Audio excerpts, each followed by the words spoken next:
everyone! Today's video is going to be all about exfoliation. And what is exfoliation? So the simplest way to describe exfoliation is to remove dead skin off a certain area of your body. This can relate to different parts of our body. For example, let's start at the feet. You could have a foot peel, which in essence is exfoliating your feet on a deeper level. So we can do foot peels where your therapist will absorb a cotton pad in a certain medium, which will be a chemical foot peel, apply it to the dry areas, leave it on for a certain amount of time, and then scrape that dead skin off. It is extremely beneficial and results orientated. Your skin is very smooth afterwards, and normally you would require 2 to 3 peels on your feet depending on how bad they are. You could also foot file your feet with a foot file. You have that done when you go for a pedicure or a foot treatment, or you can do it at home as well. And that is where we take a wet foot file. It is better to have your foot file be wet on a dry foot, and then slowly but surely just slough off that dead skin. You can also use a foot scrub, which is a cream that has, it depends on what product you're using, but basically granules in it or a rough medium to then scrub the feet for a few seconds and then rinse. You can also scrub your body using an exfoliation sponge, which is a rough kind of sponge that you lather onto the body with a soap or body wash medium and rinse that off to slough off the dead skin all over your body. We can then also exfoliate our face, neck and chest, which is more what I'm going to be focusing on. There's also the word resurfacing that is used, and that also pertains to exfoliation. It's just on a different level. So you could come for exfoliation in a facial, and you could exfoliate at home. When I talk about resurfacing, when I say resurfacing, that is a slightly deeper level of exfoliation. And that can mean different treatments to exfoliate your skin. Examples of those are microdermabrasion, which is a resurfacing machine that shoots out very, very fine crystals all over the face, neck and chest, which sloughs off the skin on a deeper level than you would if you were just exfoliating at home. You also have heard of skin peels, which is where we use different acids. It can be a lactic acid, a salicylic acid, or alpha hydroxy acid, and that is also applied to the skin depending on the clinic that you're going to and depending on what your skin needs. That is applied to your skin for a certain amount of time and then removed, and then the following days after that you will actually see your skin peel off. So as you can see, from top to toe, exfoliation is so important, and it is spoken about a lot. And to be honest, it is something you should never ever leave out. There's no skin out there that does not need exfoliation. Obviously, you get severely sensitive skins, you get eczema and psoriasis on the skin as well. That skin will obviously have a different plan and skincare routine, but also with those skins you will find treatments that do include a level of exfoliation, because it actually sloughs off the weaker cells, giving your body the opportunity to produce new cells. Okay, so when we talk about exfoliation, I'm now going to focus on what you can do at home, and then I'm going to go on to what your therapist can do for you on a resurfacing level. So let's start with exfoliation at home and exfoliation in a facial. So they are the same thing. When you come in for a facial, you will always have an exfoliation step, and it will normally be towards the beginning of a facial. This is so that we can take all the dead, dry and weak cells off the skin, so that the rest of the treatment is so well absorbed and the ingredients that we put on can actually penetrate into the skin, because we don't have that dead skin layer to stop that. Okay, it is also important for you to exfoliate at home. Obviously, how often you do it and what type of exfoliator that you've been recommended will differ depending on your lifestyle, your skincare type, etc. So I want to just show you an example of the different types of exfoliators that you can get. Okay, so the first exfoliator is a granular exfoliator. So this is something that we call a physical exfoliator, where those granules are physically sloughing off that dead skin because the medium that you're using is rough. Okay, you have to be quite careful of this. If you are buying brands that are not up to scratch with their research and a good quality exfoliator, you can, if you had to look under a microscope at the difference medium. When I say medium, I mean what they've used. Let's say, for example, apricot kernels. Okay, those are that's a very popular ingredient to use in an exfoliator because it is extremely effective in taking dead skin off. But you've got to be careful of what they've decided to use. For example, I use a brand that uses volcanic ash, which is so safe for the skin. It's rough enough to be able to slough off the dead skin, but not damaging so that it's going to cause micro tears. Micro tears can be experienced on the skin when you are using an exfoliator either too hard, so you're pressing too hard, you're using it for too long, so you're exfoliating for a minute or 2 minutes and you're just going a little bit crazy and sensitizing the skin because you like the feel of that rough texture. A lot of people do like that feeling. But a micro tear is what happens when we, as I say, just go too crazy with an exfoliator and you don't actually notice it and you can't actually see it. But if you had to look at your skin under a microscope, you would see tiny little cracks in the skin that over long term can either cause breakouts because bacteria has gotten into those micro tears, or sensitivity because your skin has now got these fine little cracks all over it and pollution is getting into your skin and the elements such as sun and wind are then affecting your skins because you've got those micro tears. So you need to be really careful of exfoliation. It is very important, but you need to do it in the recommended way that your skincare therapist has told you to do.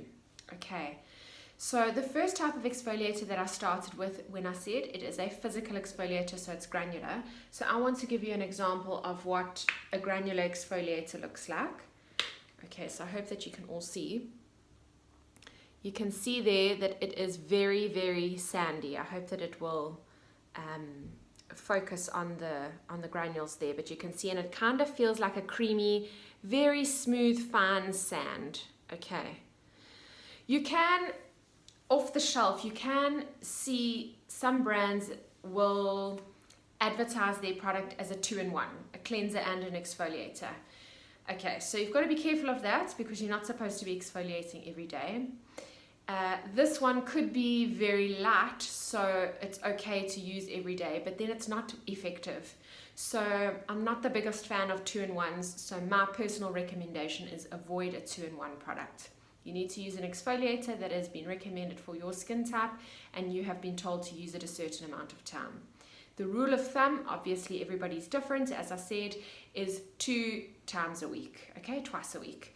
So I normally recommend the days that are furthest from each other. So for example, on a Thursday or a Sunday, or I tell my clients, when do you put shampoo and conditioner in your hair? When you wash your hair, while your conditioner is on, then use your exfoliator because most people wash their hair twice a week. Just a little side note, if you are washing your hair more than twice a week, it actually isn't good for your hair. I know we all love shiny, clean hair, but your hair actually relies on, your hair relies on the oil from your scalp to actually condition and protect the hair. It also helps with bacteria and that sort of thing. So if you can let your hair get a little bit oilier, then that is beneficial. So that's why twice a week washing your hair is good. Okay, so you could see that it was granular and it was sandy, and you will sort of feel that all over your skin. It's the most preferred exfoliator, even though sometimes it actually shouldn't be for your skin type. For example, if you have a sort of medium to severe acne, if you use a granular exfoliator, it can actually spread the acne.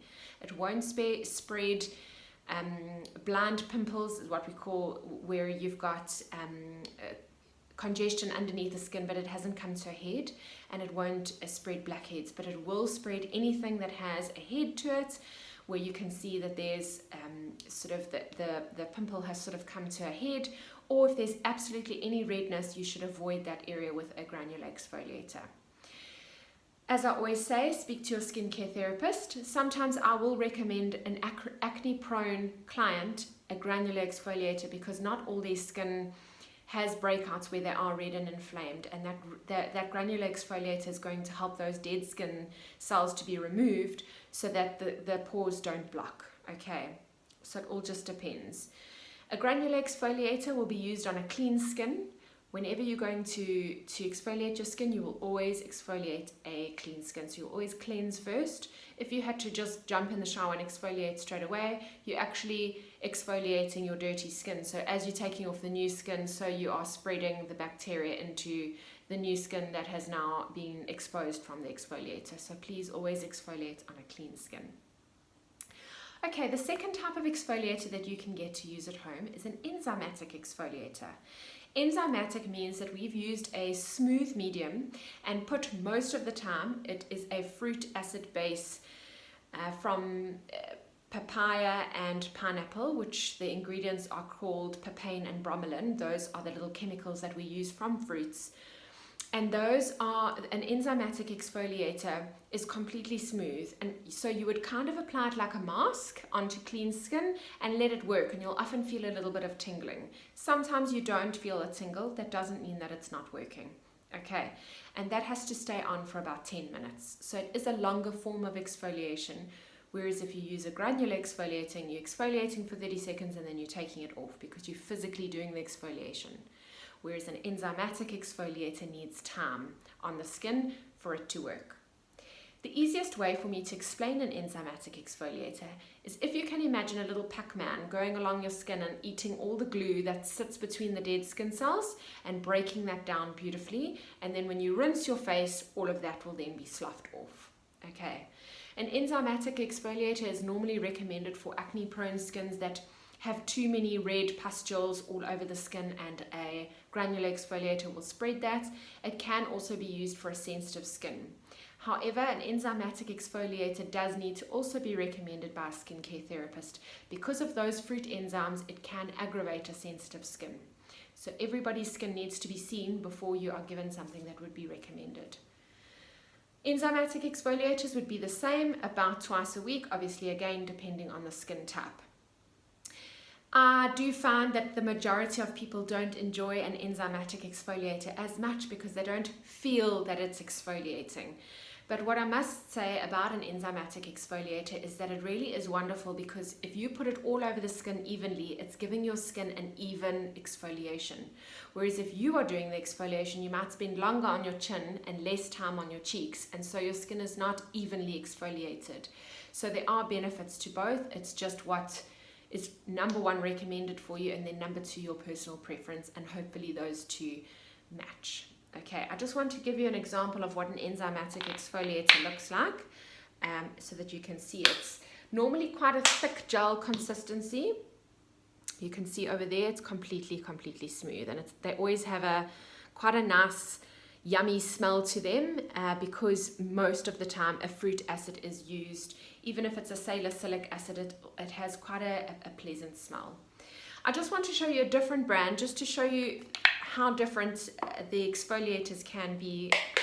This is a physical exfoliator, and you can see, so here's the one I used earlier, which was that sandy volcanic ash one, and this one has used apricot kernels. So you can see that they're completely different, but they do the same thing. Okay, so that would just depend on what the client can afford and what the different exfoliators do. For example, my volcanic ash exfoliator can be used as a mask as well. So I do remember that I said I don't believe in 2-in-1s, but this isn't advertised as a 2-in-1. Here's an exfoliator, replace your mask. It's just a nice little benefit that you can, let's say you've exfoliated for 30 seconds and you've still got your hair to wash, you can actually leave it on. It's just a benefit that the clay in that exfoliator is really good for absorbing impurities. So it's great for somebody who's got a broken out skin. If it was an older client or a client who's a little bit on the drier side, I would not recommend them to do that. So that's why it's not good to advertise a 2-in-1, because it's actually not a 2-in-1 for everybody. But if I had a client that I felt would benefit from that mask thing that they can do for their skin, then I would say, okay, a nice benefit for you is once a week, leave your exfoliator on for a little bit longer. Okay, so why do we exfoliate? Of course, I've said to remove dead skin, but why do we do that? What is the point? It's so important. So on average, we produce about 1 million skin cells every 40 to 60 minutes during the day. So if you think about whether you wear makeup or not, you are still producing those skin cells. Whether you are young or old, you are still producing those skin cells. Whether you are sensitive, acne, normal skin, drier skin, combination skin, oilier skin, you are still producing those skin cells. Some people produce 2 million skin cells every 40 minutes, and those are normally your oilier or your severe acne clients. And that is one of the main reasons acne and breakouts are caused, is the compacting dead skin cells. If you can imagine a hole, like a pore, and you can imagine the dead skin cells piling it up, you're filling it with sand, filling it with sand, filling it with sand, and you're just washing the top of the hole and you're never digging that sand out. That is what exfoliation does. It actually cleans that pore out. When you're cleansing, you're just cleansing the skin and preparing it for the rest of your skincare steps, but an exfoliator actually digs the sand out of the holes, which is the glue, which I call... The glue is kind of the dead skin cells that are sort of compacted and stuck together. So that the exfoliator breaks that glue up and cleans the sand out of the hole. And that's where you get these lovely pores that are nice and clean. And that's when your toners and serums and masks can be beautifully absorbed because you've done that exfoliation step.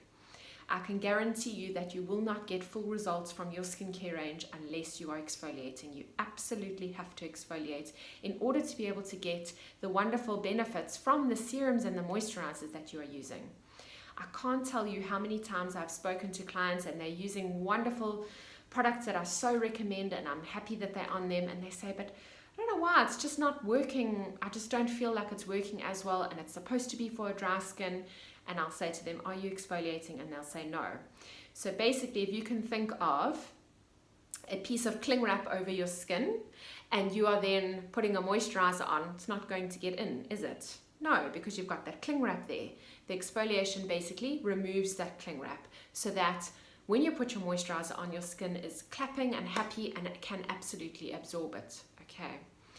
Exfoliation also helps with enlarged pores. So if you've got a slightly oilier skin, or you had oily acne-prone skin when you were younger, you are now in your 40s, 50s, and 60s, and you wonder why you've got enlarged pores that's normally here around the cheek or on the nose. It's because those pores actually enlarge when our oil is produced, when we are acne-prone or younger or have oilier skin. And once a pore gets big, it can't go back to its normal size on its own. And so we use exfoliation and resurfacing to bring it down back to its normal size. So it also helps with refining that skin and making it look all smooth. I'm just going to quickly touch on resurfacing. So resurfacing can be done in a skincare clinic, and it can be done using various machines or mediums, such as skincare peels or microdermabrasion. Laser doesn't necessarily fall under this category because it doesn't exfoliate your skin. I do recommend some form of resurfacing during the year. Often you will find that we recommend that you do skincare peels in winter and other facials or resurfacing machines such as microdermabrasion that isn't as strong during the summer months, so that you are not missing those out. It just depends on what we are using and what your lifestyle is. If you're an outdoor person that plays a lot of sport, you've got to be really careful with what resurfacing you do. So I hope that I have inspired you to get out there and exfoliate. Don't forget this step. It's the most important step if you're wanting to get results on your skin.